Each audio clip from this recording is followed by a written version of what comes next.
Howdy folks, welcome back to the channel, welcome to another episode of Gary Grigsby's War in the East 2. Today we have a look at the second tutorial scenario, which is actually my most favorite scenario, which is the road to Minsk. Now you may see here that there are two scenarios.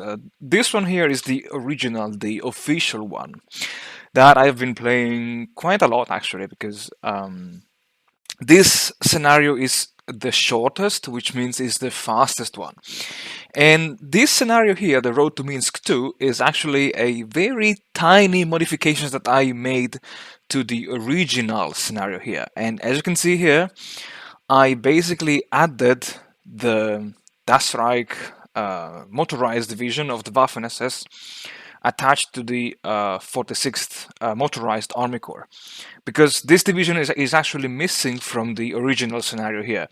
And I already reported the issue on the forum, and the developer told that it was just an oversight. And to them, this is not a big deal, because being this the shortest scenario ever amongst all of these is not really a big deal. Playing on the impossible difficulty, however, could make this a big deal, seriously. And yeah, that's why I decided to add it. I started playing the destruction of the Southwestern Front that will follow this scenario here. And I also found a couple of mistakes that I have to fix before bringing this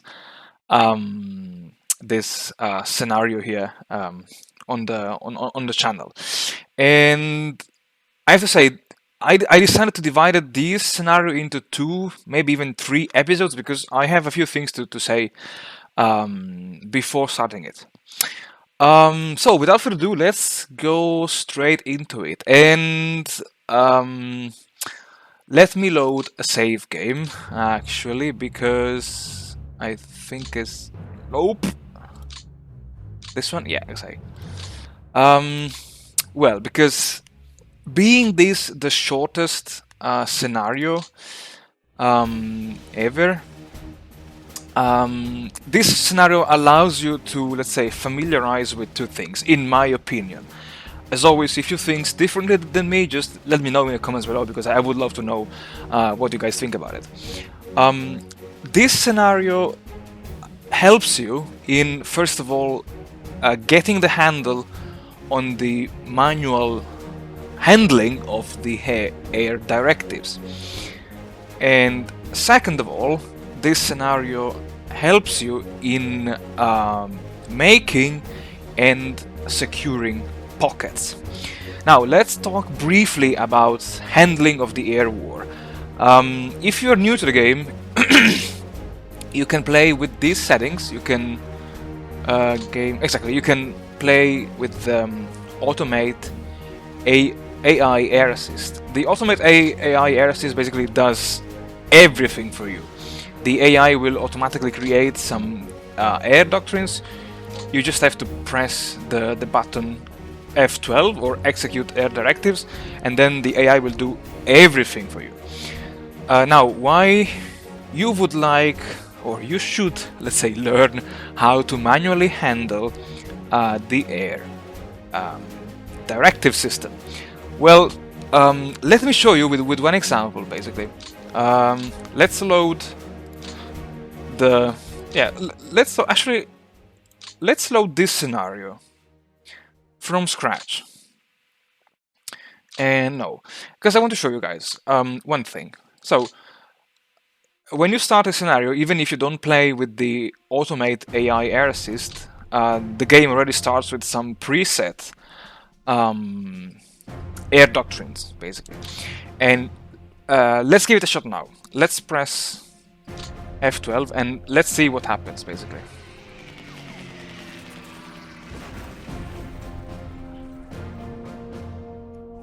Okay, so they are flying.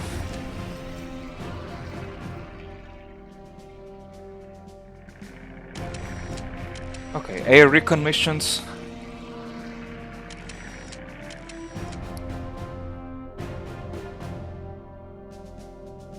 Okay, the last day of the week. Maybe? Okay. Okay, so, and this is basically the air execution phase summary. And here it tells you, if you open, let's say, this arrow, it tells you how many missions were flown and all the losses that you suffered and that you inflicted on the enemy air force.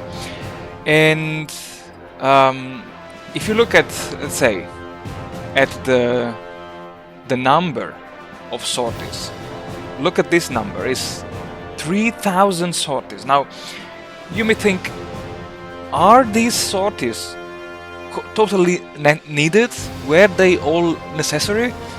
The answer is no, and I think this is, let's say, one limitation of using the AI, is that the AI will keep flying sorties as long as there are some planes in the Luftflotte that have some, let's say, some potential to fly a sortie, basically. And well, that's something that in the long run it can become costly, especially in terms, okay, maybe the music now is too high. Yeah, it can become costly, especially for the recon planes and for the fighters. Recon planes are the most precious planes that you want to save, and fighters in generally, for the Germans, they are, let's say, quite scarce. And if you do not win by 1942, in 1943 you should start sending fighters back to Western Europe to fight the Allied bomber offensive, and which means that the Red Air Force can start, let's say, competing with you in gaining air superiority over Eastern Russia, over the Eastern Front. Now, you saw no.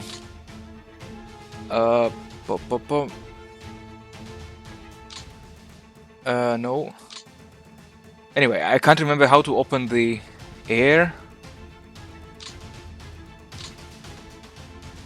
Nope.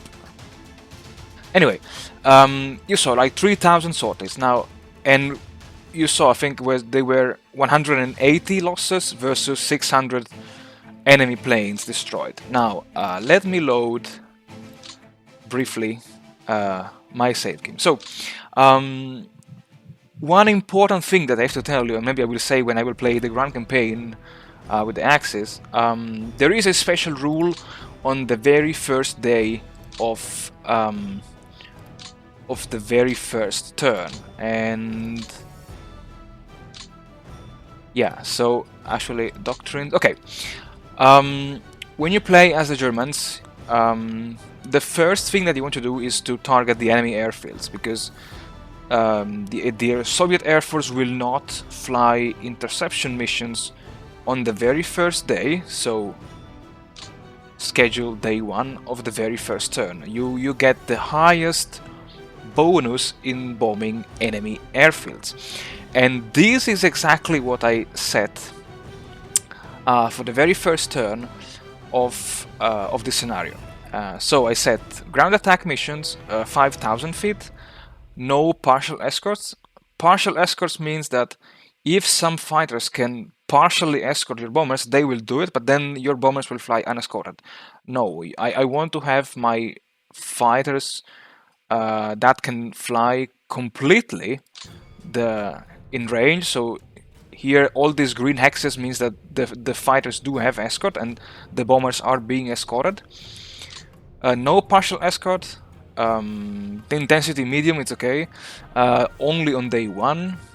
And I want to have at least 20% of the aircraft that can fly this mission, and I want to target the enemy airfields. And you see here I have manually organized a list of, these are called ground attack directives, targeting enemy airfields containing fighters, because the idea is to use the first day of the first turn to bomb as many enemy fighters on the ground, as you can see here, here, and here, this base here, this one here, and this one here in Minsk as well. I want to bomb as many I want to destroy as many enemy fighters on the ground, because during the ground phase the enemy bombers will take off, but because I have my fighters set on the interception mission, they will try to intercept and bring down the enemy planes. And yeah, so yeah, this is basically what I set up, and this is what you want to do on the very first day of your campaign. So remember, always target the enemy airfields. I also set up some recon missions because recon can be quite useful, especially in. Actually, let's do interdiction as well. In finding out more about the known units, and this is the mission here unit, and also to find out if there are other units in this surrounding area, and this is the interdiction mission. I know, I'm sorry, it's not a tutorial, I'm just saying random things here and there, but it's just to explain why I set up these doctrines in this way. So first of all, ground attack, because the doctrines are executed in the order in which they are, let's say, listed here. So first of all, I will bomb the enemy fighters, then I will send out some recon missions, because I know that here in this hex there is an enemy rifle division, but I can't see it. And believe me, if you cannot see a division, you get many more, let's say, penalties in combat compared to, let's say, if you know that there is already a division here. And I also want to scout more this area here on the border, as well as down here around the area of Brest-Litovsk, for the very same reason, because it makes sense. The more information you have about the enemy, and let's say, the better your troops will fight, because if you know already that, let's say, this division here is maybe a border troop battalion, let's say, dug into just one defensive line, your men could be better prepared in attacking this than just attacking, okay, we just know that there is an enemy here, but we don't know if it has 1, 2, or 3 defensive lines, and so on, and so on, and so forth, yeah. And yeah, so recon missions I always set up on 3 days, usually, yeah, day 1 and day 4, and actually we can set on day 7 as well, yeah, why not? And yeah, here just unit, because I want to know more about these units. And then I set no, this. So I've been playing around with the air doctrines, and what I wanted to try was also to ground attack here the fortress of Brest-Litovsk with all of my Stuka Geschwader. Actually, yeah, okay. Let's set.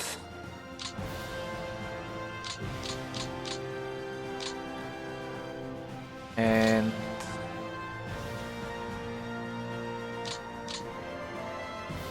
yeah, so I set the Stuka Geschwaders to bomb Brest-Litovsk with the 1000 kilogram bombs.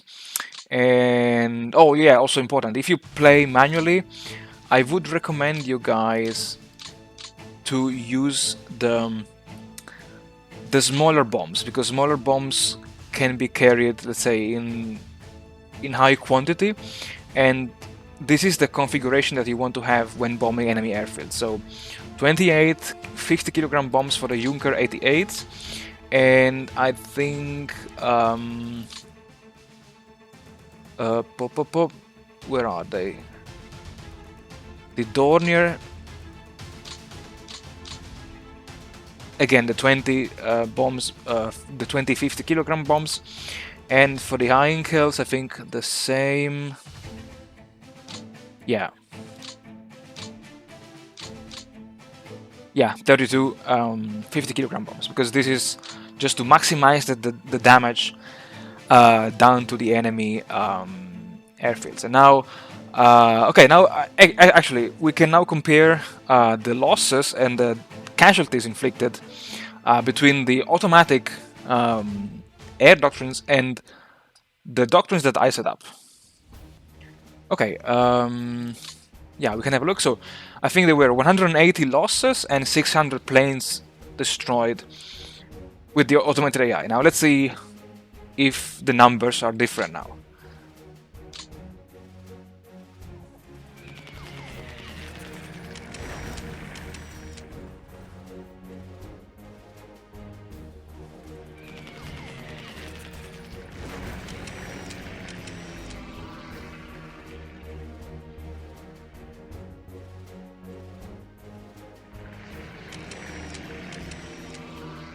Okay, I think in terms of losses, of enemy losses, they could be kind of comparable, but you see, look at the number of sorties.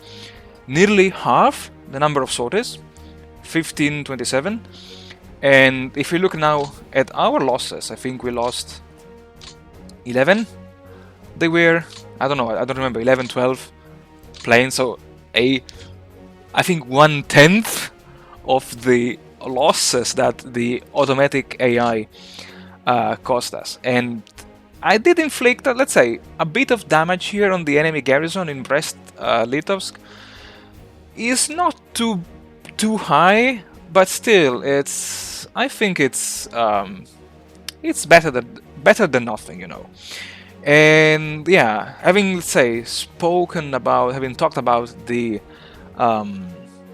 air side, it's time now to talk about my favorite part, the ground side. And also, by the way, as you can see here now, my air recon mission spotted the enemy rifle division that is stationed here in this hex. And also the recon mission gave me a bit more information about these garrison units here, and as well as about the units here. And alright, let's talk a bit about the ground phase now. The second reason of why this is my most favorite scenario ever is because it allows you to make practice with the handling of pockets. And in particular, if you, let's say, aim to play the grand campaign of Operation Barbarossa, the pocket of Bialystok, Minsk, is the first pocket that you want to create with Army Group Center. Army Group Center fields 4 armies. You have the 3rd Panzer Group here in the north, together with the 9th Army. You have the where is it? This is the 42nd Army Corps, which is the historically this was the strategic reserve of the OKH.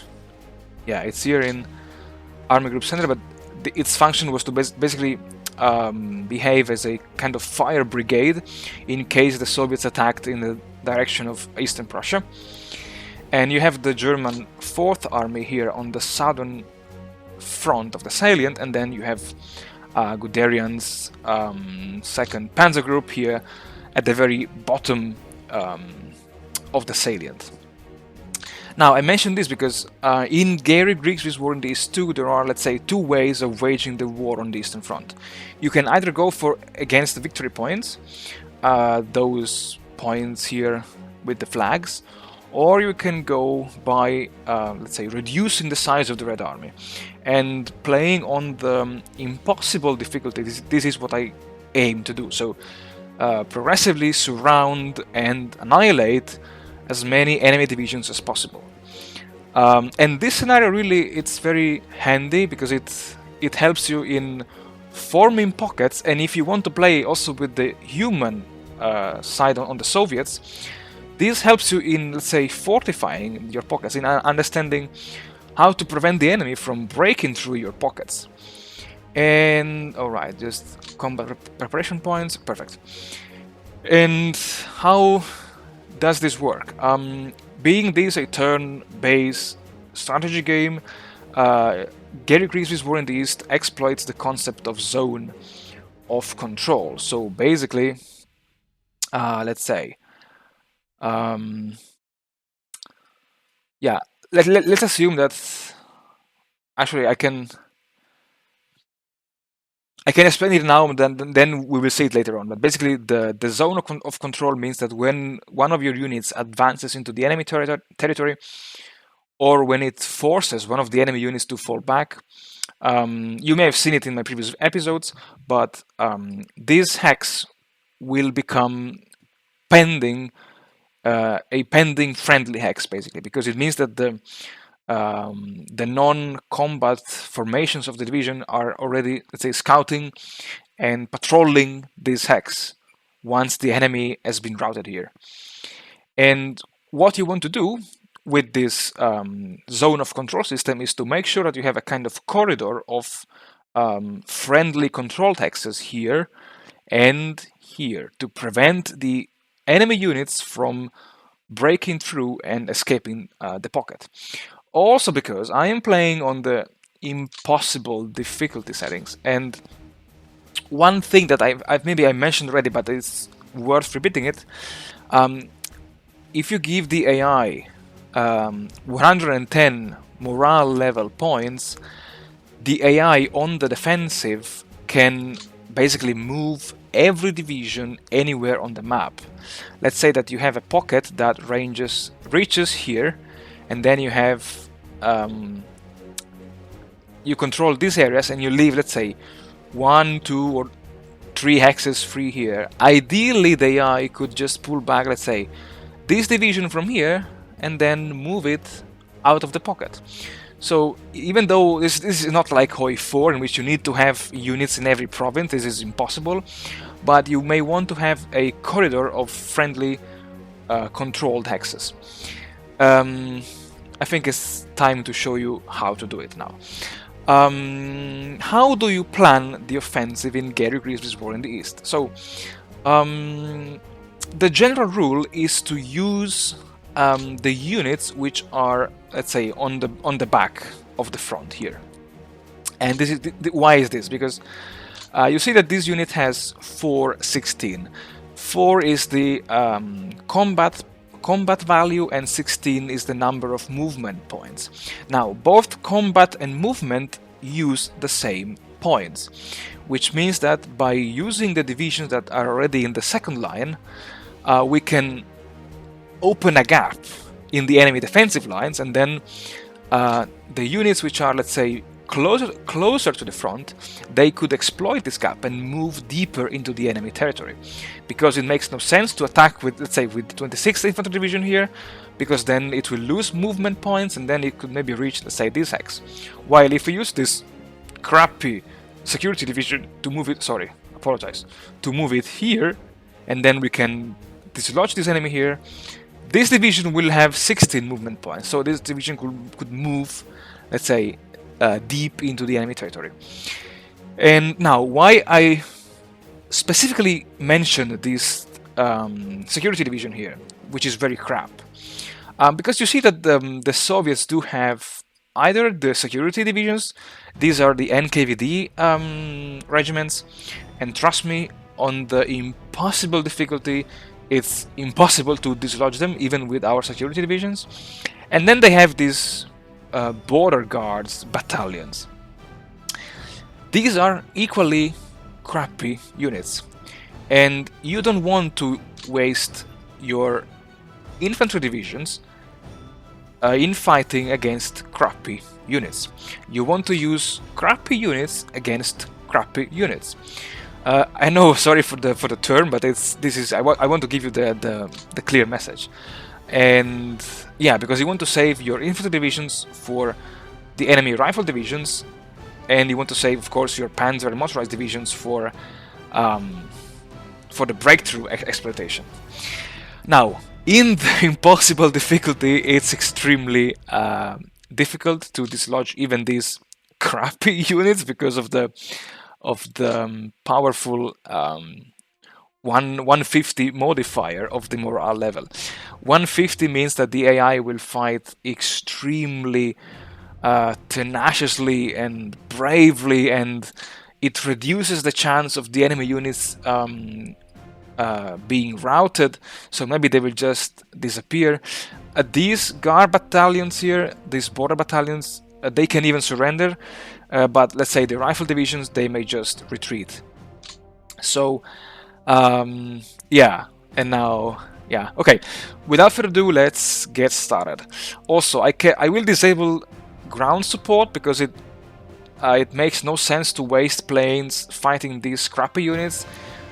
I will reactivate it once I will be fighting the normal units or more expensive units here and there. And okay, let's open a gap in the enemy lines, and then we will talk about the strategy. Also, okay, let's start here from the 285th Security Division. We can move it here. So you can see here this kind of compass with 4 arrows and the number inside. The number inside indicates the movement points that the division will have left when reaching this target hex. You can only have 3 units in each hex, so that's why I cannot move it here.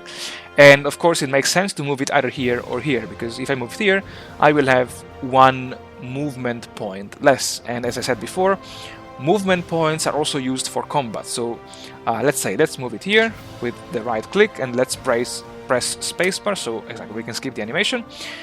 And okay, so we have a combat value of 1.7 divided versus 0.2. But because I don't know precisely, I don't have that many information about this unit, I think I will do a deliberate attack, so it's more expensive.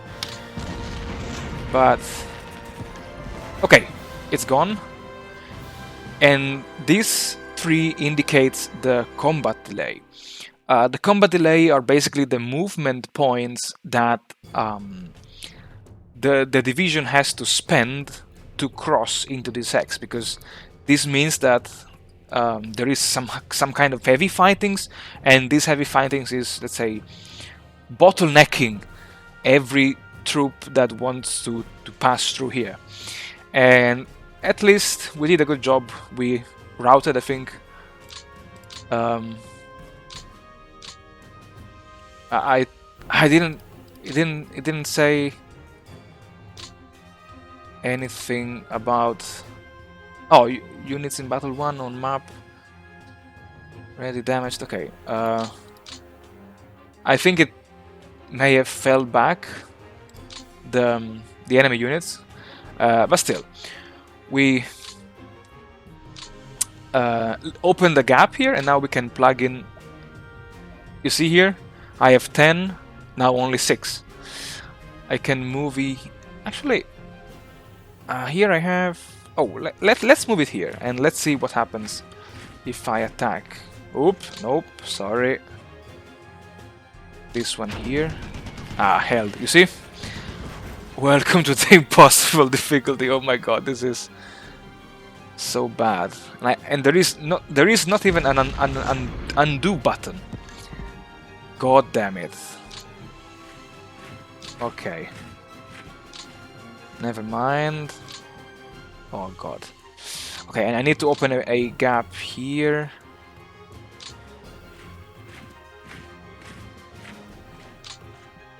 Oh, the 5th Tank Division. No. Let's try again.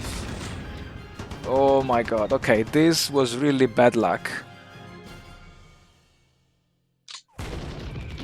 Okay, surrendered. That's good. This was really bad luck. Oh my god. Oh my god. Okay. But still, we kind of opened a path here for our Panzer divisions, and the same can be done here.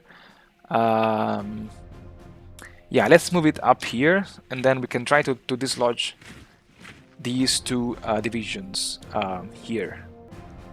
Okay, let's try with the deliberate attack. Oh, again held. Oh my god, I'm so unlucky today. Oh my god, no, that's so bad. Oh my god. Hell, oh my god. So welcome to the impossible difficulty, guys. Okay, that's a shame, because now I think that all of my plans for a quick advance on Minsk are now frustrated by this poor combat results. Oh my god. Okay, anyway, I don't give up. I will carry on with this crappy, shitty situation here. Anyway, okay, I think I still have a bit of time to maybe start moving the infantry divisions here and there.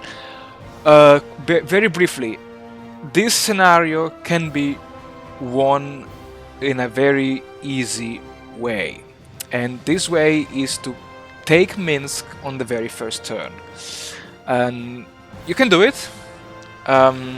Maybe I can also do it if I did have a, let's say, lackier if I had more luck here in this, especially in these hexes here, oh my god. But Minsk has to fall on the very first turn of the game. Also because if you look at the victory conditions, where are they?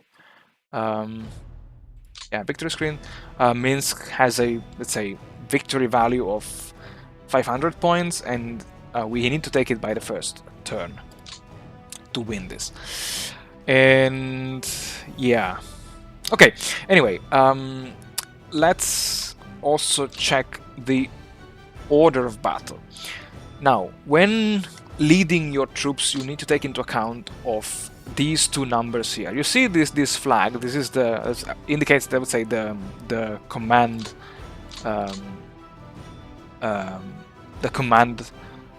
power of the unit. Now 8 is the command capacity and 10 is the command power. I don't know if these are the correct terms, but basically this means that this unit here can command up to 8 units, up to 10 units, and it has only 8. Which means that if the first number is smaller than the second one, you don't have to worry about it. If the first number is bigger than the second one, then there might be penalties in, let's say, for instance, in the probability that a support unit, so all these units here attached to the army core, will actually enter into battle. So you always want to make sure that this number is smaller than the second one. Now, I've mentioned before to move up the units which are stationed in the, let's say, in the rear guard, and now it's time to do it. And feel free to play around with the order of battle as you wish. You see here 14 to 9. This is absolutely crap. Also because you have here a division that is divided into 3 independent regiments, and while one division has a combat takes 2 points of combat capacity, each regiment takes 1. So if you have 3, it means that you have 3 combat capacity points taken instead of just 2. And okay, because okay, let's assign the 110th to the 6th Army Corps. Okay, so just in case you don't know how to do it, you select the unit, right click here, and then here hire HQ, and then you set the 6th Army Corps, and you see units. It has 2 infantry divisions, so a 4 combat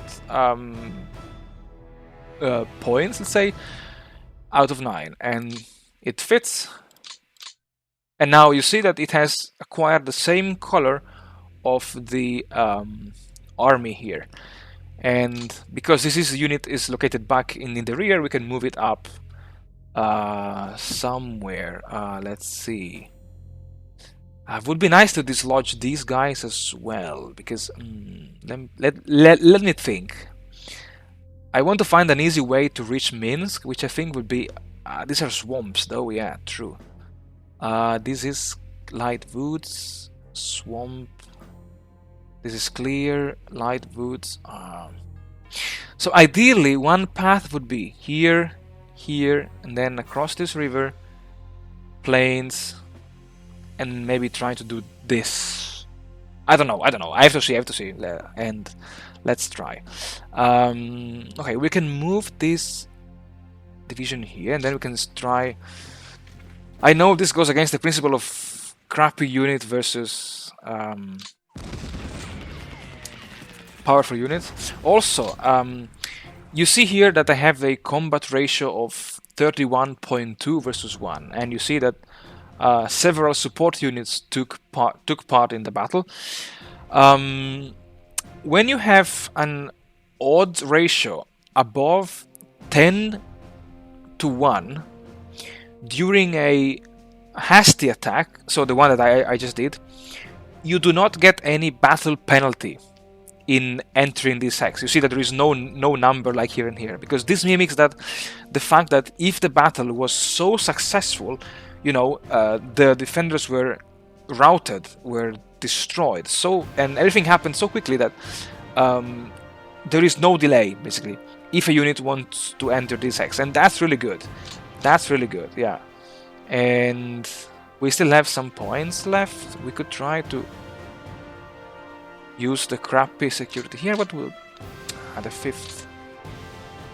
Let's try. Actually, yeah, air support is active, yes. Oh, fingers crossed. Ah, they held. Shall we try again? No, I don't have. No, defensive value of 18.2. This actually, yeah. Let's give it a shot anyway. Okay, yeah, held. Oh God, no, no, that's bad. Anyway, the 6th Corps has these 2 divisions here. Okay, how to speed up, let's say, your troops movement? You can do it. In Gary Grigsby's War in these 2, you can temporarily motorize your units. And there was a discussion on the forum about whether this could become an exploit in single player or not. Some people do it in multiplayer, others don't want to abuse this, but this feature could be very useful, because if you motorize your units, this is the number of tracks that this unit will take to become motorized, and this is the number of AP administrative points needed to motorize this unit. And if you motorize a unit, a non-motorized unit, this will triplicate the number of movement points, and this can become very useful if you want to, let's say, if you have a large pocket, like maybe the Bialystok Minsk pocket, and you want to, let's say, pave the way for the Panzer divisions, basically. And for this scenario, I will actually motorize 2 units, one from the north and one here in the south, because I really want to, let's say, move my infantry forward very quickly. And it costs 3 AP and 1428 trucks. Where do you find all this information? You go on the production screen and you click on Germany, so you only see the information about Germany. And you see here you have vehicles, and we have now in the pool we have 15,505 trucks. So we have enough. We can motorize 2 divisions because we only have 7. So 3 times 2 is 6. We will have only 1 AP left. So let's motorize the 6th Infantry Division and retain motorization following turns.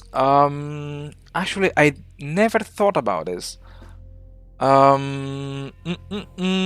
Let's say no, because I'm tempted to say yes, but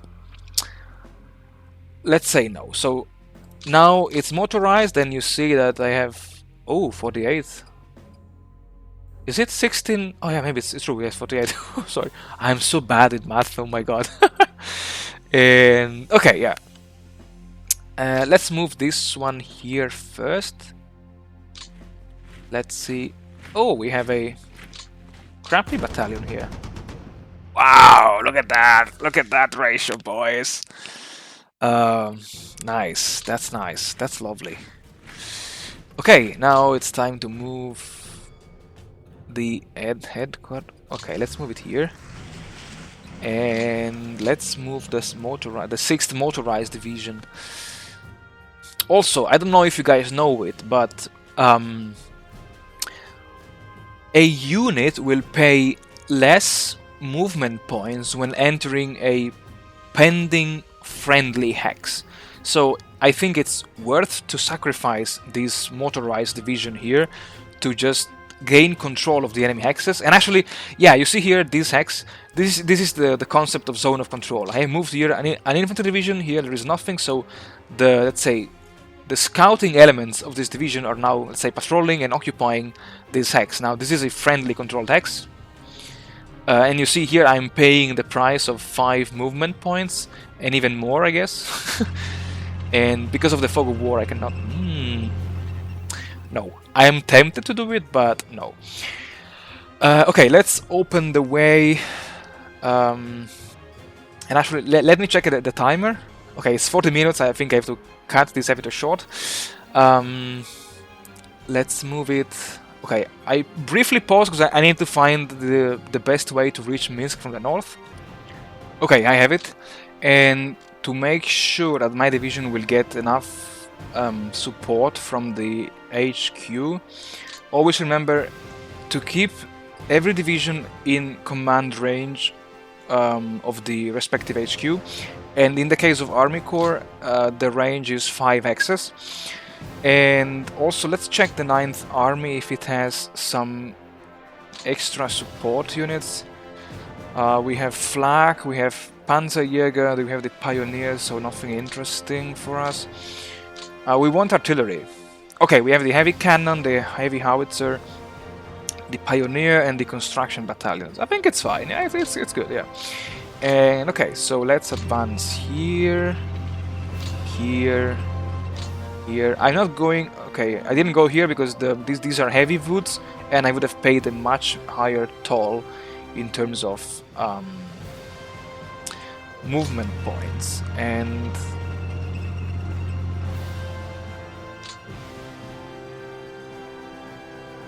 oh shit, I did a mistake. Never mind. Okay, we took control of the airfield now, and we could even attack. Yeah, let's do it. Let's do it. Deliberate attack. Oh yes, we won it. Oh my god. Sorry, I'm so excited now. Okay, okay, it's fine. Okay, I think it's good. We opened a breach here, and we only have wow 97 fatigue. Wow, that's a lot. And are we still in range? No. And can I move the HQ? Oh no, I can't move it.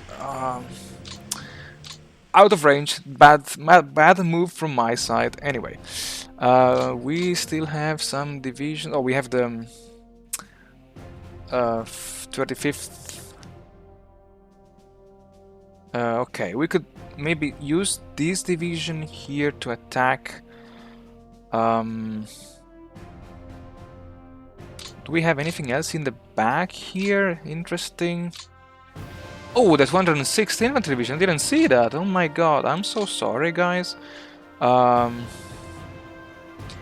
Yeah, let's move it on the 6th. Oh, so bad. You see, guys, always check every division in if you have any extra divisions, any spare one left. Okay, let's open the breach here against this. Nice, 5-1, perfect. And I think it's now. Yeah, let's. Oh, bloody hell! Oh, nice, perfect. I thought it. Could I do a deliberate attack? No, only a hasty attack. Yeah, let's hope for the best. Oh, nice, perfect. Nice, yeah. So in this case, I had to use a good division against the crappy ones just to open the way for my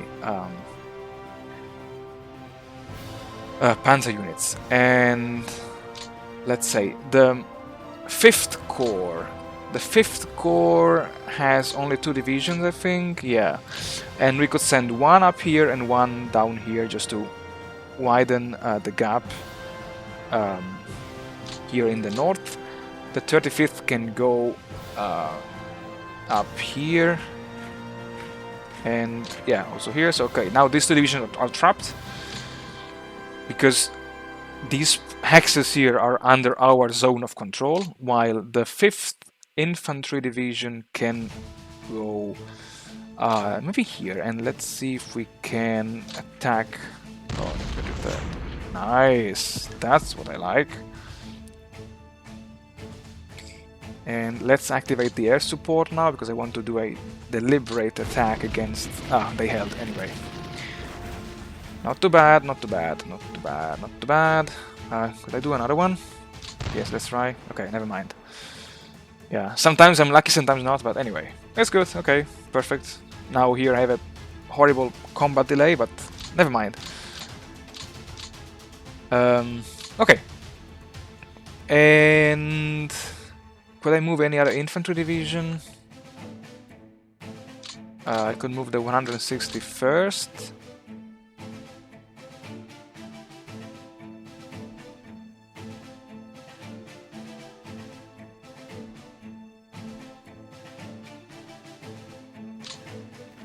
Which is part of the 8th Corps. Are these swamps? Yes, but swamp, never mind.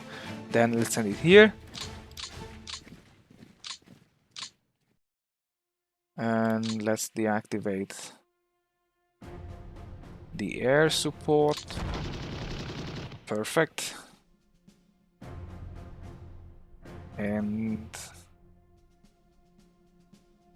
I want to keep it for the NKVD because these are tough boys.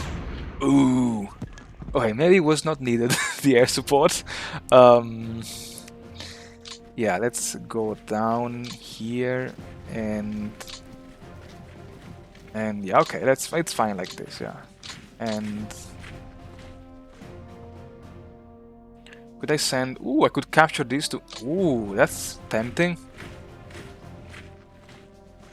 Nice.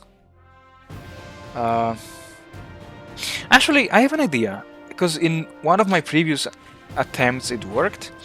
I could do a double pocket, because I think I managed, in one of my attempts, I managed to push one of my motorized divisions here to close a first pocket here, and then all my panzer divisions moved, let's say, here.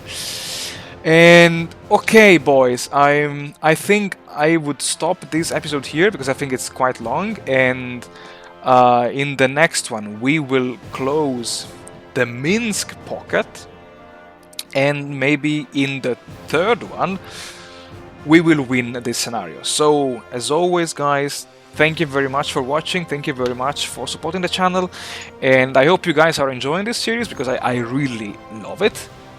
And stay tuned, stay safe, take care, and see you all in the next episode.